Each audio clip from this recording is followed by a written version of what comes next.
Hey everybody, it is Monday, March the 17th, which means it is Keegan's birthday. That's Yogi's big girl, so she's turning 9 today, so we had to start out with a big happy birthday to Keeks.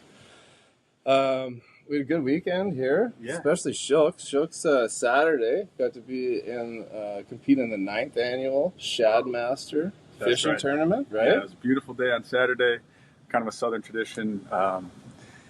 The shad migration up the east coast here. They're spawning up in these rivers, so got to take part in the Shad Master Classic. Caught plenty of fish, but ended up kind of middle of the pack with the weigh-in. So we'll be back next year. I take middle of the pack, first ever Shad Master, but you're going to be back for that 10th annual. Yeah, we had a blast. I like it. Sounds fun. Hopefully Yogi gets us a boat, because I think we should all be competing in this on an annual basis, but we'll see how that goes. That's right. Big weekend for college hockey. So we saw the semifinals happening, and if you don't know, 3 out of the 4 of us in the office, all Ohio State Buckeyes, former Buckeyes. So we were all happy as we got to see them beat Penn State to move on to the conference finals. But unfortunately, Patrick, a Notre Dame Fighting Irish alum, got to watch his team lose a close one, 1-0 to Michigan State.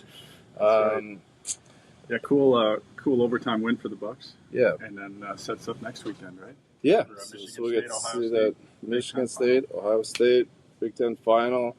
All those teams outside of Notre Dame, I guess, ranked high enough that really the Big Ten conference tournament not mattering whether they're all going to be into the tournament either way. But it's still nice to get some hardware, which I was hoping you brought from the Shad Master, but we'll have to wait till next week. So we'll get the 10th anniversary, I told you. Yeah, so looking back at markets last week, a little bit of good news. The CPI numbers came in at 2.8% year over year, and that beat expectations of 2.9%. So we'll take that a welcoming piece of good news, right? Because most of the other news really hasn't changed. Still a lot of global uncertainty. Uncertainty is kind of the name of the game right now with tariffs and just everything else going on. So it's nice to see that CPI number come in ahead of expectations. And those stocks briefly dipped into correction territory there. Yeah. So the U.S. market briefly dipped into that 10% correction territory. We say briefly because it did have a nice little rally on Friday.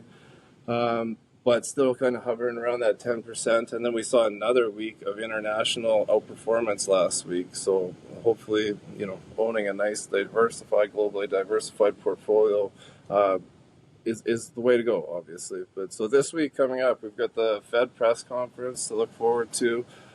We never want to be reactionary to any of these kinds of things, but always fun to watch those and kind of see what direction they are thinking and which way they're going. So nice to stay on top of it. Yeah. Any more fishing tournaments this week?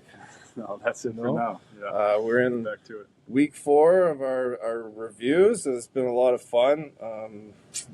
Just a couple more to go. Seems crazy how fast time flies. So yeah. If you got any questions, comments, concerns, please feel free to reach out to us. Hope you all have a great week.